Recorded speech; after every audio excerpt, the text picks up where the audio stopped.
Então, boa tarde, pessoal, tudo certo? Vamos dar sequência aqui então às nossas aulas, aos nossos vídeos, esses vídeos extras aí que eu falei que eu ia produzir para vocês, tá? Então, hoje a gente vai fazer o quê? Aquele mesmo nosso fundo, aqui tá na totalidade do nosso fundo, temos aqui nossos 2,5 litros de fundo escuro, tá? Nós vamos fazer então agora um molho espanhol que vai se tornar depois um demi-glace. Por quê? Porque na realidade o molho espanhol, apesar de já ser bem saboroso, ele não é muito utilizado, né, no geral, né, nas preparações, certo? Então nós vamos fazer aí um demi-glace, que já é um molho bem mais clássico. Com certeza vocês já tinham escutado esse nome antes mesmo de começar a fazer gastronomia. Então desses 2,5 litros que nós temos aqui, por isso que é importante, se vocês forem fazer todos esses passos a passo, por isso que é importante vocês terminarem basicamente com 3 litros a 2,5 litros de fundo, tá? Então o que a gente vai fazer aqui? Desses 2,5 litros que eu tenho aqui, eu vou utilizar 1,5 litro. Tá? Então vamos lá, podemos separar 1 litro, já deixar congelado, armazenado ali na geladeira, porque nós vamos fazer nosso jus com esse 1 litro, tá? E esse outro 1,5 litro nós vamos fazer o espanhol e o demi-glace, sendo que nós vamos agora utilizar 1 litro para fazer o espanhol e meio litro para fazer o demi-glace desse total de 1,5 litro. Tá? Então nós vamos separar, vamos dividir 1 litro para o espanhol e meio litro para o demi-glace e outro 1 litro para o jus. Tá? Então vamos lá, guarda 1 litro na geladeira, jus, vamos fazer depois, certo? Separa meio litro, deixa no ladinho ali para o demi-glace. Agora para o espanhol eu quero 1 litro de fundo, perfeito?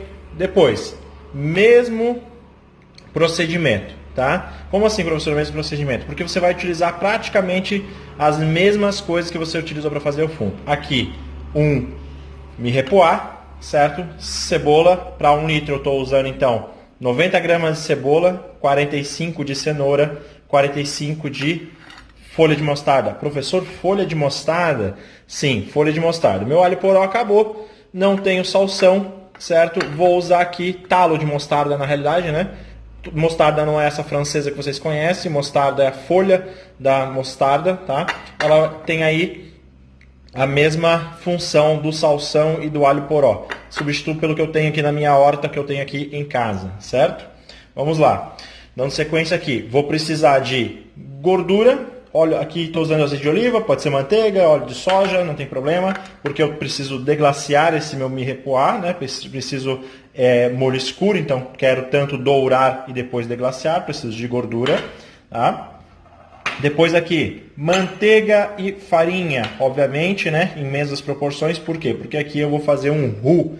Esse já é o diferencial da nossa receita, né? Nós vamos começar a espessar esse molho espanhol. Esse molho espanhol já é um molho espessado, né? E ainda mais escuro, porque aqui nós vamos fazer um roux escuro. E aqui vai ser interessante que a gente vai conseguir passar por todas as etapas da construção do roux. Então, se eu vou fazer 1 litro de molho espanhol, eu vou utilizar para 1 litro 100 gramas de roux, 50 de manteiga, 50 de farinha. Aqui poderia ser até ser manteiga clarificada, tá? Melhor ainda. Como eu vou fazer esse roux, depois vocês vão ver, eu vou levar para a panela lá. Lembrando que vai ser um roux escuro, o roux escuro, o último estágio, né, do roux, então ele tem menos poder espessante, apenas 20%. Então ele vai espessar levemente esse nosso molho espanhol. E também para acompanhar esse nosso molho espanhol, outro sachê de épices, né? Alho, né? Folha bem novinha, essa aqui do louro, acabei de tirar. Folha de louro, tá? Tomilho, salsinha e aqui eu ainda não coloquei a pimenta, depois eu coloco a pimenta do reino aqui. E aqui um outro elemento que eu quero reforçar de aromático, uma folha ou folhas, né? Um talo de orégano folha larga, né? Isso aqui é um orégano, certo? Não é uma manjerona, não é um manjericão, não confundam, isso é um orégano, tá? Para quem não conhece, é orégano fresco.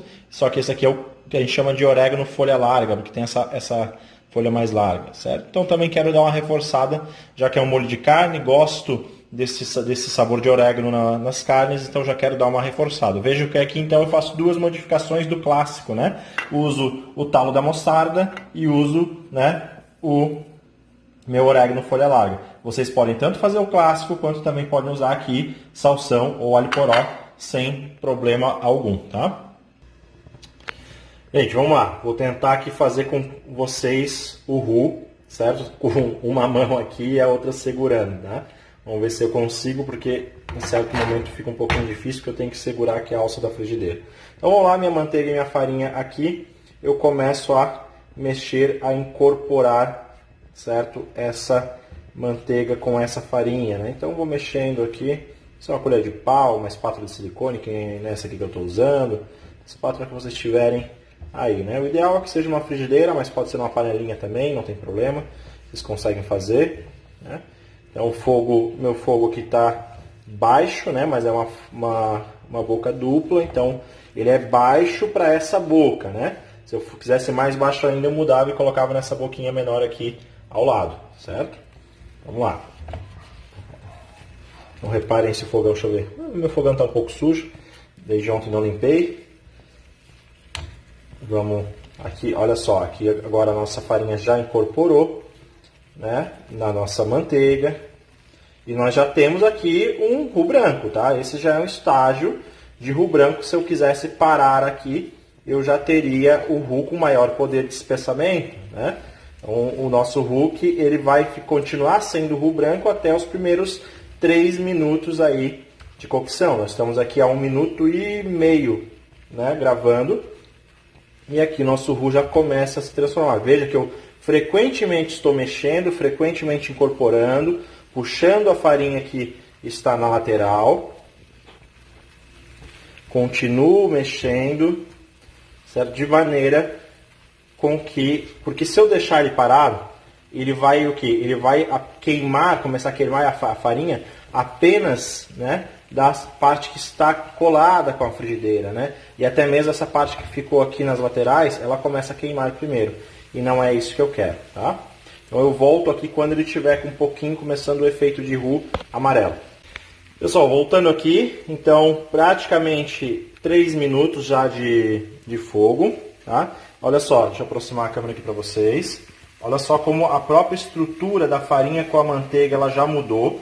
Antes, no início, ela estava uma pasta bem homogênea, agora ela começa a parecer uma areia de praia bem granulada, né? Vejam que a própria estrutura começa a mudar. E o aroma, você começa a sentir um aroma de manteiga tostada, de amêndoas, né? Um aroma já bem presente. E a coloração da manteiga também, você vê que ela já começa a ficar um pouquinho turva, né? Ela perde um pouquinho do brilho e ela começa a ganhar um pouquinho de coloração, um pouquinho opaca.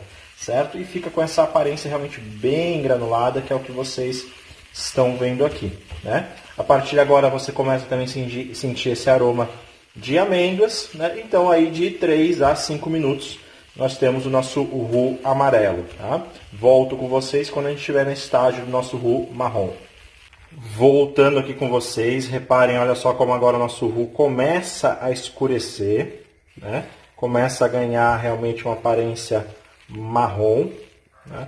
Eu não sei se essa luz daqui ela ajuda ou atrapalha. Deixa eu ver, ó, se eu coloco aqui, ó, um pouco mais amarelado, você já começa a perceber, né? Olha, nunca pode parar de mexer, sempre mexendo, tomar muito cuidado, tá? Muito cuidado, porque é muito quente, então é fácil de se queimar, tá? Sempre vai ter um lado onde ele vai estar já mais marrom, ó, daí você tem que continuar misturando. Ele vai agora começar a perder aquela formação granulada que ele estava antes e vai ficar com uma aparência de areia de praia molhada mesmo, tá? Mas você percebe que ele começa a se esparramar, né, pela frigideira, você não consegue mais juntar, por exemplo, olha só, né, você junta, ele começa a se espalhar por toda a frigideira, né? Agora já está escurecendo bastante, chegou num ponto ideal de roux marrom, mesmo não sendo esse o que a gente quer, né? Então vamos deixar mais um pouquinho aqui ainda, volto com vocês já no final. Então aqui a nossa última etapa, olha só como o nosso roux já está bem, né, escuro, como ele ganhou bastante cor. Qual que é o importante aqui então? O importante é, eu vou parar, né, já deu o nosso tempo, já deu basicamente 8 minutos aqui de cocção. Olha só como ele fica, né, essa aparência realmente de areia de praia molhada. Eu vou parar e vou rapidamente mudar de recipiente, porque senão ele continua, a frigideira está muito quente, ela continua aqui cozinhando esse nosso roux. E a gente quer agora interromper essa cocção. Só o nosso roux pronto, nosso roux escuro pronto então. Vejam, olha só como está a consistência dele, agora que eu tirei do fogo, né? Ó, Aqui, vocês podem comparar a cor, né, com o branco aqui do lado. De novo, reforço, cuidado, é muito quente, queimadura de roux realmente não é algo muito agradável. Na realidade nenhuma é, mas queimadura de caramelo, queimadura de roux realmente é algo bem complicado. Então nosso roux pronto, agora nossa mise en place fica completinha. Roux pronto, aqui nosso mirepoix, nosso óleo para saltear o mirepoix e nosso sachê d'épices e nosso fundo está aqui. Vamos fazer o que agora? Vamos então, né, escurecer esse nosso mirepoix. Pessoal, dando continuidade ao nosso molho espanhol, depois do nosso roux pronto, então vamos, né, saltear aí esse nosso, saltear não, né? Vamos selar e escurecer esse nosso mirepoix. Então, panela bem quente, certo? Depois vamos ao nosso azeite de oliva, nossa gordura, tá? Um pouco de gordura. E agora vamos ao nosso mirepoix, né? Adicionando primeiro a cebola e depois, deixa eu ver se consigo pegar com uma mão aqui para ficar mais fácil. Aí, ó. A cenoura. E agora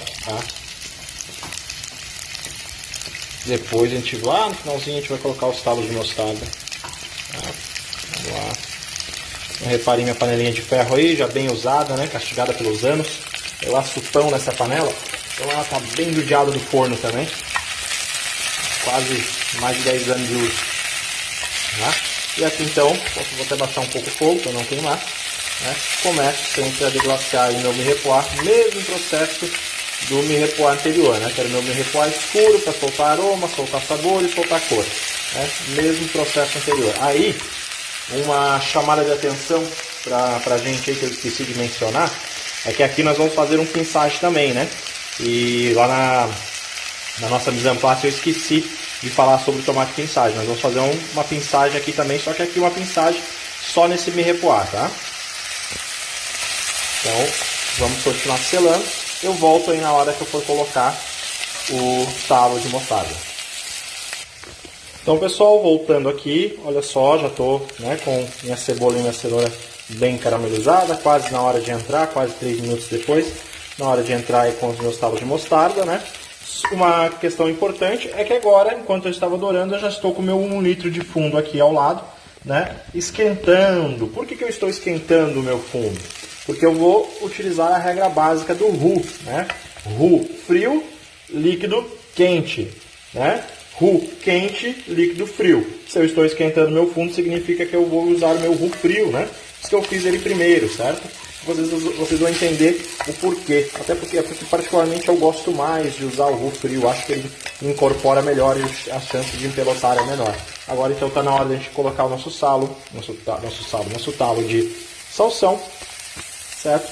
Colocando aqui o nosso talo de salsão, que na realidade aqui é o nosso talo de mostarda, né? Mas olha só, se eu falasse para vocês que era salsão, vocês iam acreditar, hein? Ó, é bem parecido, né? Então, vamos selar mais um pouco aqui. Deixar um pouquinho a nossa temperatura.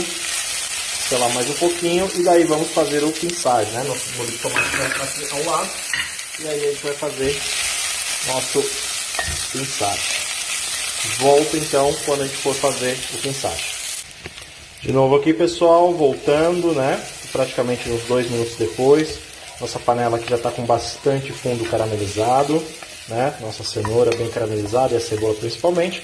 Vou fazer agora o pinçagem dessa nossa preparação. Então, colocando aqui mais ou menos uma colher de sopa aí de tomate.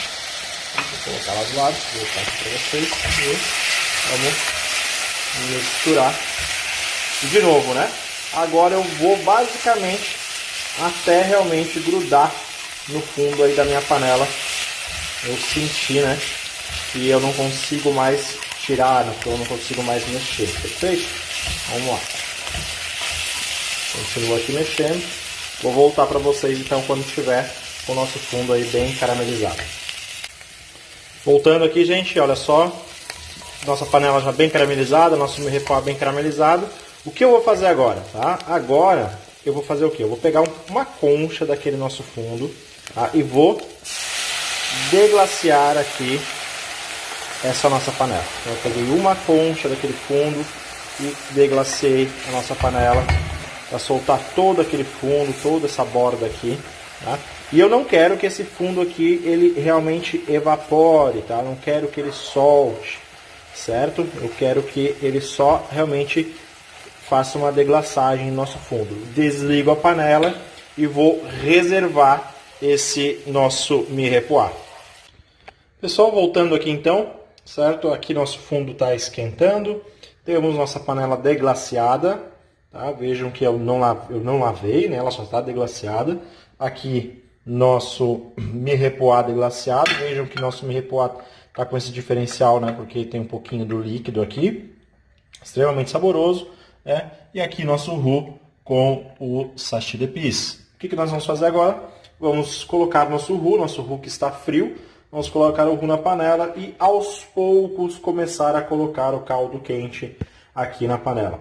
Professor, por que você fez todos esses processos? Porque assim, tem gente que vai fazer, por exemplo, fazer o mirepoix, colocar o pinçage, colocar o fundo e entrar com o roux. Tudo dessa maneira. Eu particularmente não gosto de fazer assim, tá? Por quê? Porque normalmente a gente tem que mexer na hora que coloca o roux e quando está ali com o mirepoix, você acaba batendo na cenoura e daí vai desmanchando e vai soltando amido e vai soltando muita sujidade. Eu particularmente não gosto disso. E a chance de dar errado também é menor, né? Porque aqui a gente está fazendo pequenas quantidades. Vocês imaginam se a gente estivesse fazendo aqui, por exemplo, litros e litros de fundo, né? Por isso que eu gosto de fazer mais dentro desse processo, tá? Então aqui, gente, nosso roux na panela. Ligar a panela ligada e vou começar a colocar aos poucos o nosso caldo quente. Por que aos poucos? Porque eu quero primeiro temperar, lembra? Deixar em temperatura igual, incorporar essa nossa preparação, né? Sempre aqui com fouet, então aos poucos eu vou misturando esse nosso roux. Aqui sempre com fouet, é melhor que uma espátula, certo?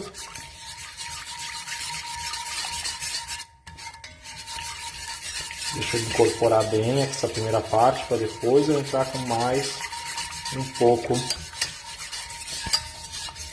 de fundo. Olha aqui como ele já vai engrossando, né? Espessando bem. Eu vejo que não tem mais nenhuma, ainda tem algumas pelotas aqui de roux. Quero desmanchar todas elas, deixar bem incorporado.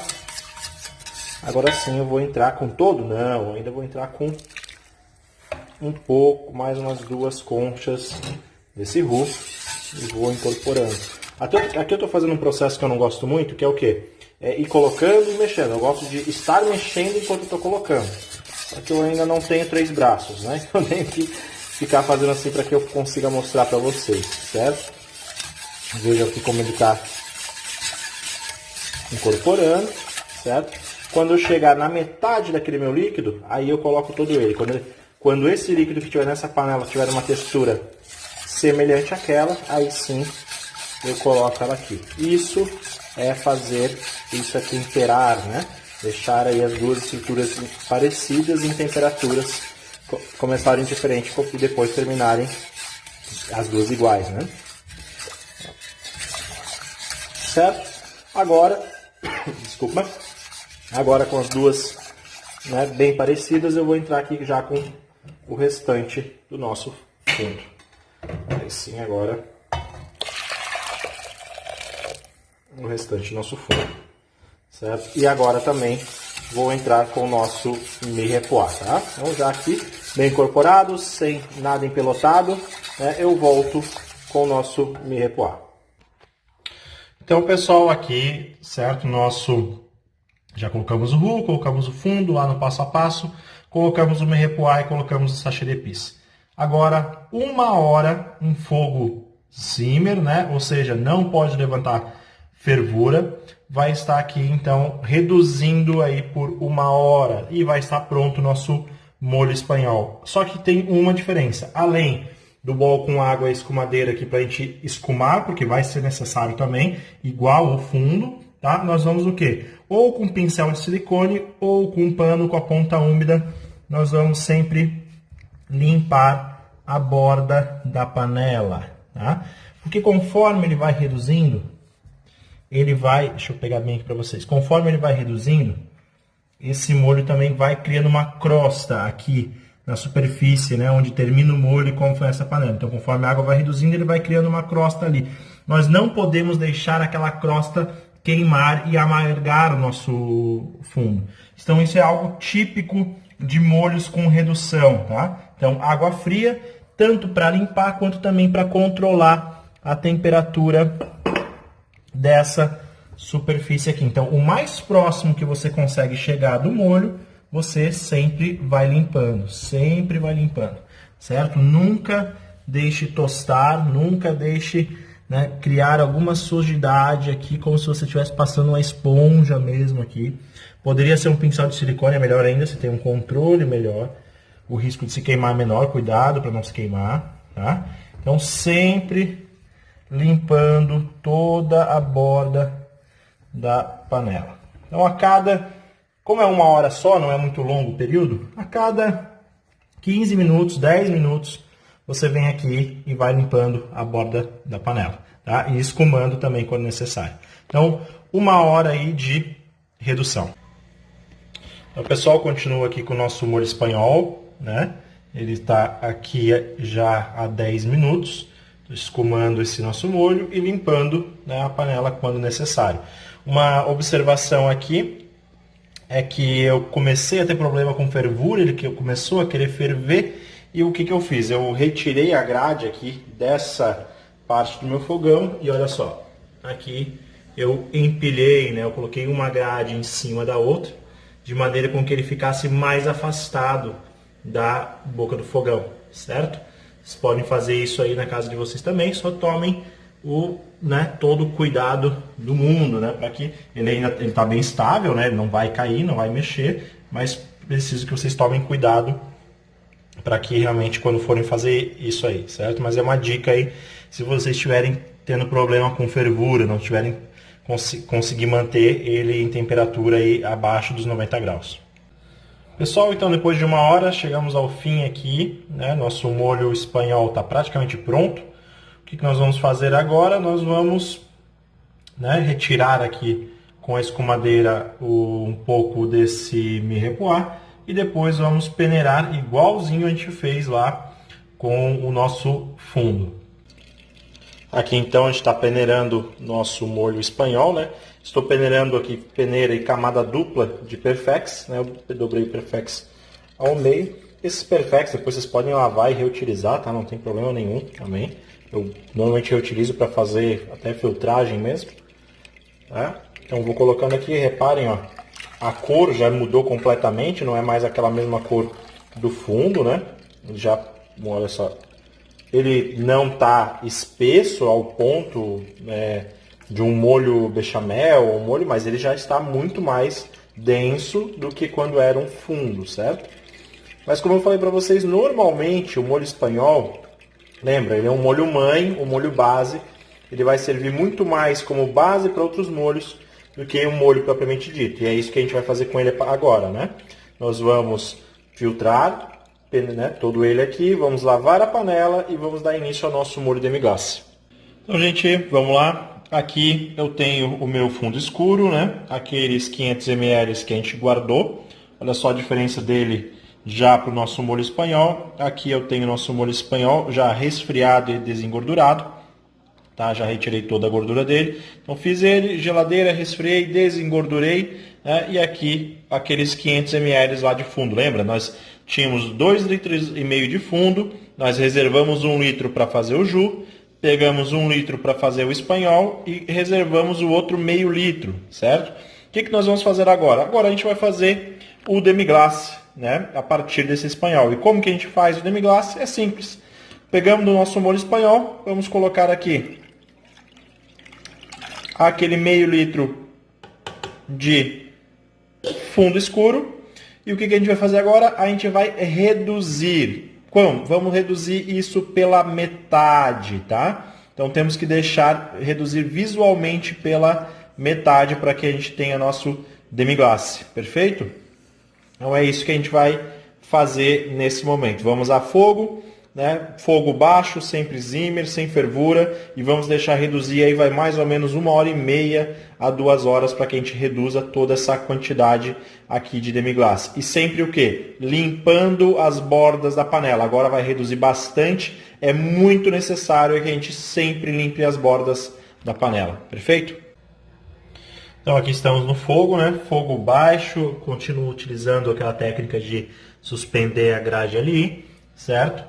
E aqui está nosso molho espanhol com aquele meio litro de fundo, né? E agora a gente vai reduzir metade dessa quantidade, a gente vai terminar aí com mais ou menos uns 550, 600 ml, porque já reduziu, né? Aquele 1 litro já não é mais 1 litro. Então a gente vai terminar mais ou menos com uns 500 ml aí de demi-glace, certo? Aqui meu bowl com água, com pano, para que eu sempre esteja limpando a borda da panela. Daqui mais ou menos meia hora eu volto para mostrar para vocês como é que tá. Pessoal, então voltando aqui já na parte final, né?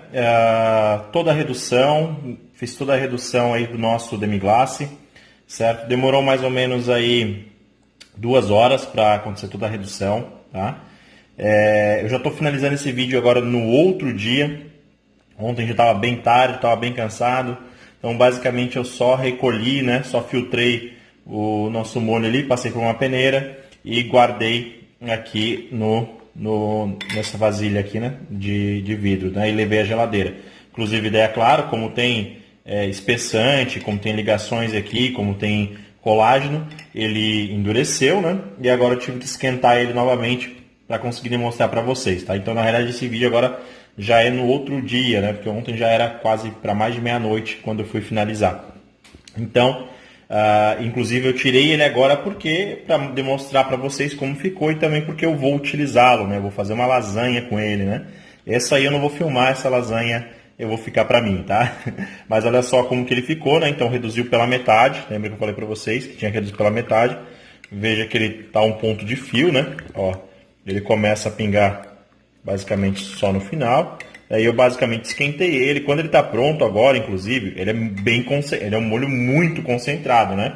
Você, quando vai fazer um empratamento, alguma coisa com esse molho aqui, você vai utilizar no máximo, assim, uma colher de sopa ou 2, dependendo do tamanho do teu empratamento, né? Vou até colocar aqui num branco aqui para vocês terem uma ideia de como que ele fica, né? Só aqui para vocês terem uma ideia de como que o molho fica, ó. Certo? Então, só para vocês terem uma comparação, vocês até podem ver no vídeo anterior, olha como que ele está aqui, ó, virando para um lado aqui, virando para o outro, né? O famoso ponto na P, né? A gente passa o dedo aí, a barreira estabiliza. Então, assim, só para a gente saber uma coisa, né? Que ele é um molho extremamente concentrado. Inclusive, uma das dicas que eu dou para vocês é até utilizar ele também como um caldo de carne. Aqui ele já não é mais um fundo, ele já está mais condimentado, ele pode até ser levado como... Então vocês podem separar eles em forminha de gelo e utilizar quando vocês querem realçar esse sabor realmente, tá? Tomem cuidado aí, porque por ser realmente um sabor muito concentrado. Aqui vocês poderiam também, nessa etapa de redução, aqui ter colocado um vinho, ter feito lá naquela etapa onde a gente começou a fazer o mirepoix espanhol, em vez de ter deglaciado com o caldo, poderia ter deglaciado com vinho tinto, por exemplo. Aí já não seria, claro, demi-glace, já seria outro molho, já seria rôti, né? Teria outras características. Mas só para a gente entender que nós temos caminhos que vão nos levar para vários tipos de molho a partir do espanhol. Por isso que o espanhol é um molho base, é um molho mãe, né? E o demi-glace é só uma dessas opções, né? Aqui eu teria ainda várias. Aí vocês podem perguntar, professor, já colocou sal, já colocou algum tempero? Não, não coloquei nada, né? Porque agora, lembrem, ele continua sendo ainda um molho, uma base, né? E vai ser agora, sempre na finalização de algum prato, que agora sim eu vou acertar sal, vou colocar tempero, uma pimenta do reino a mais, né? Algum tipo de tempero aqui para condimentar mais o meu molho, certo? Então, como eu vou fazer uma lasanha, como eu falei para vocês, ele vai servir como base. Agora sim, eu vou fazer uma carne, vou incorporar ele na carne, né? Até como ele é muito concentrado, provavelmente eu vou usar só metade, outra metade eu vou congelar. Tá? Mas então, aqui é o nosso demi-glace já espessado, né? Já reduzido. A partir daqui é infinito aí as formas que vocês podem usar. Obviamente, por ser um molho escuro, é um molho que vai combinar mais com carnes, mais do que com peixes. né? Carnes, normalmente carnes de porco ou carnes realmente bovinas, né? Frango e peixes aí ele já vai matar um pouco o sabor, mas tudo é possível, podemos, né? Ele, por ser um molho que ele é gorduroso, ele tem uma capacidade de gordura considerável, então ele também combina muito com cítricos, né? A gente finalizar, ter uma finalização com cítricos também é muito importante. Mas tá aí, façam, né, qualquer coisa, o que vocês quiserem na casa de vocês agora, criem, provem, né? O ideal não é eu indicar uma receita para vocês, e sim vocês provarem das mais variadas formas, né? Como eu falei, só tomem cuidado, que ele é um molho super concentrado, super forte. Assim, não é um molho que eu vou indicar, por exemplo, para vocês fazer uma macarronada, né? E incorporar esse molho nessa macarronada. Não, eu faria tipo um molho para você de repente finalizar, faz um ragu de carne e daí o demi-glace meio que finaliza esse ragu de carne por cima, então você tem aquele aroma, porque ele tem um aroma muito presente de carne, muito particular, né? Então só tomem cuidado. A partir disso, vocês, eu sempre digo, né? A gastronomia tem muito de sensibilidade. Então vocês também, ao provar, ao sentir, vocês vão entender o que eu estou dizendo, né? Que tem que tomar cuidado com a quantidade do demi-glace que se usa, por ele ser muito concentrado. Se você coloca muito, né, acaba afetando o sabor do teu prato e também ele acaba roubando o sabor de todo o restante do prato, certo? Nosso próximo vídeo, então, é com o Ju, já é outro preparo com aqueles 1 litro lá que sobrou da geladeira do nosso fundo escuro ainda, certo, gente? Até mais!